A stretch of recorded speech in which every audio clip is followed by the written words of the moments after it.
حضرت سعد بن ابی وقاص فرماتے ہیں جب میں احد کے دن تلوار چلا رہا تھا اور تیر چلا رہا تھا تو حضور فرمانے لگے چلا تیر، میرے ماں باپ تیرے اوپر قربان ہو۔ نبی پاک علیہ السلام نے فرمایا یہ جو معاذ ابن جبل ہے نا، حلال حرام کے مسائل جاننے والا ان سے زیادہ میری امت میں دوسرا کوئی نہیں۔ سیدنا معاذ ابن جبل کی حضور نے ان لفظوں میں تعریف کی۔ حضرت عبداللہ ابن عمر کی نبی پاک علیہ السلام نے حوصلہ افزائی فرمائی۔ فرمایا عبداللہ ابن عمر نیک آدمی ہے، کاش رات کو اٹھ کے تہجد کی نماز بھی پڑھا کرے۔ بندہ اچھا ہے، نیک ہے، لیکن چاہیے کہ تہجد کی اٹھ کے نماز بھی پڑھا کرے۔ فرماتے ہیں بس میرے کانوں سے بات ٹکرائی، پھر عمر بار میں نے تہجد نہیں چھوڑی۔ حضرت ابو عبیدہ بن جراح کو نبی پاک نے فرمایا یہ میری امت کے امین ہیں، قربان جائیں۔ حد ہو گئی حوصلہ افزائی کرنے کی۔ حضرت سعد بن ابی وقاص فرماتے ہیں جب میں احد کے دن تلوار چلا رہا تھا اور تیر چلا رہا تھا تو حضور فرمانے لگے چلا تیر، میرے ماں باپ تیرے اوپر قربان ہو۔ کیا حد ہے حوصلہ افزائی، یعنی بات کہاں تک چلی گئی۔ حضور فرمانے لگے چلا تیر، میرے ماں باپ تیرے اوپر قربان ہو۔ کمال ہو گئی، نرخ بازار محبت کا انوکھا ہو گیا، دیکھو خود خریداروں میں شامل آ کے مولا ہو گیا۔ نبی پاک صلی اللہ تعالی علیہ وسلم نے فرمایا چلائیے تیر، آپ پر میرے ماں باپ قربان ہو۔ تو حوصلہ افزائی، حوصلہ افزائی، آپ کے ذہن میں یہ بات ہونی چاہیے کہ حوصلہ افزائی کتنی بڑی نعمت، کتنی بڑی دولت، اس سے انسان ذہنی طور پر خوراک لیتے ہیں۔ آپ میدان میں نکلیں، آپ جد و جہد کریں، آپ حوصلہ دیں، ایک دوسرے کا بازو تھامیں۔ ہم غار سور پہ چڑھ رہے تھے، ہمارے ساتھ ایک بزرگ تھے تو وہ ذرا کمزوری دکھانے لگے، بہت سال پرانی بات بتا رہا ہوں، کوئی 12-14 سال پہلے وہ کمزوری دکھا رہے تھے، چڑھا نہیں جا رہا تھا، تو بار بار کہتے تھے کہ یار تسی ہو کے آ جاؤ۔ تو ذرا آگے گئے تو ایک شخص کو دیکھا، ترکی کا رہنے والا، تو بیساکھیاں اس نے لگائی ہوئی، ایک ٹانگ اس کی چلتی ہے دوسری نہیں چلتی۔ وہ جگہ دیکھنے جا رہا ہے جس جگہ جناب ابو بکر صدیق نے محبوب کا سار اپنی گود میں رکھا تھا، جگہ دیکھنے جا رہا ہے۔ اب اس کو دیکھ لیا بس، تو ایسا حوصلہ ہوا کہ پھر آخر تک جاتے جاتے اس بزرگ نے دوبارہ نہیں کہا کہ میں نے واپس جانا ہے۔ او بھائی اگر ایک ٹانگ والا جا سکتا ہے تو ہم بھی۔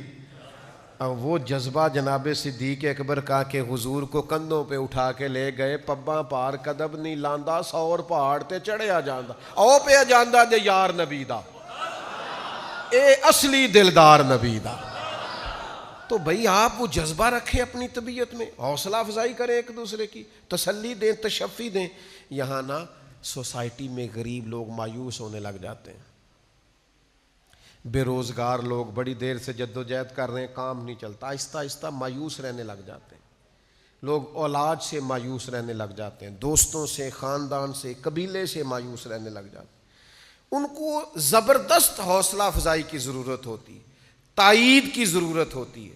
ہم کیا کرتے ہیں؟ ہم مزید حوصلے توڑتے ہیں۔ ان لوگوں کی ایسی حوصلہ افزائی کریں کہ ان کی طبیعت میں تازگی آ جائے، ان کی روح کے اندر ٹھنڈک پیدا ہو جائے۔ حوصلہ کوئی بھی بندہ کوئی خیر کا کام کر رہا ہے، اس کی آپ حوصلہ افزائی کریں۔ آپ یقین کریں کہ آپ کو پتہ ہی نہیں کہ وہ کتنی زیادہ دوائیوں کے کام کرتے ہیں دو جملے، وہ کتنی زیادہ برکت پیدا کرتے ہیں آپ کے کہے ہوئے دو فکرے، وہ کس قدر زیادہ طاقت پیدا کرتے ہیں۔ ایک بچہ بڑا لائق آیا ہمارے ادارے میں، پھر وہ چھوڑ کے چلا گیا۔ تو بچہ بڑا کام کا تھا اور قابل تھا، تو میں زیادہ تو پیچھا نہیں کرتا، تو اس بچے کے بارے میں مجھے تشویش ہوئی کہ بچہ کام کا تھا، تو میں نے کہا میں نے ملنا ہے، تو پیغام گیا۔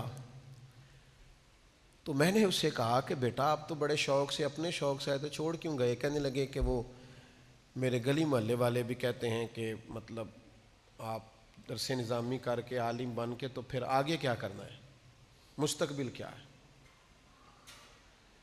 تو کہتے ہیں وہ تھوڑا سا نا، ایک دن استاد بھی کلاس میں کہہ رہے تھے کہ حالات بڑے خراب ہیں، مسجد کی کمیٹی والے بڑا تنگ کرتے ہیں، وظیفہ بھی تھوڑا ہے، تو وہ محلے والوں کی بھی باتیں، کو ہلکی سی کلاس میں بھی کسی استاد نے اپنی کمزوری ظاہر کر دی، کہنے لگے پھر 2-4 جگہ میں نے تھوڑا مطالعہ بھی کیا، آئمہ مساجد کے حالات بھی دیکھے، تو لہذا فیصلہ میں نے یہ کیا ہے کہ میں نے نہ کوئی پڑھوں لکھوں گا، دیگر کوئی نوکری کروں گا، تو میں کوئی دنیاوی تعلیم پڑھنی ہے۔ تو میں نے اس بچے سے کہا کہ آپ نے باقی 4-5 امام مسجد دیکھے ہیں، کوئی تگڑا جو ہے مولوی نہیں ویکھیا بچ؟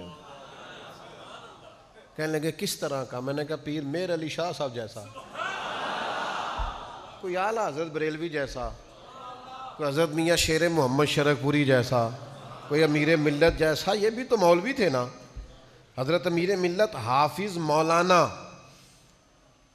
جماعت علی محدث علی پوری قائد اعظم رات کو ملنے آئے کہ جناب آپ تعاون نہ کریں تو ملک نہیں بنتا۔ او میں نے کہا خدا کے بندے، آپ اگر دنیاوی تعلیم حاصل کرو گے تو نوکری کرو گے، اور رسول اللہ کا دین پڑھو گے تو بادشاہی کرو گے، بادشاہی کرو گے آپ دیکھو گے کمال کیسا ہوتا ہے۔ تو بھئی آپ حوصلہ شکنی نہ کریں، حوصلہ افزائی کریں۔ تو میں نے اسے کہا کہ میں تمہیں بتاتا ہوں، لائنوں میں کھڑے بتاؤں گا تمہیں بڑے بڑے عہدوں میں لوگ، یہ رسول اللہ کا دین ہے، اس کے نوکر بن کے تو دیکھو، اللہ تو ساری دنیا قدموں میں لے آتا ہے۔ ہم کیا کرتے ہیں؟ ہم حوصلہ شکنی کرتے ہیں۔ تو میرے عزیز، حوصلہ افزائی سے بات بڑی دور نکل جاتی۔ میں آپ سے عرض کروں گا، سب سے زیادہ اپنی اولاد کی حوصلہ افزائی کریں اور اپنے ماں باپ کی حوصلہ افزائی کریں۔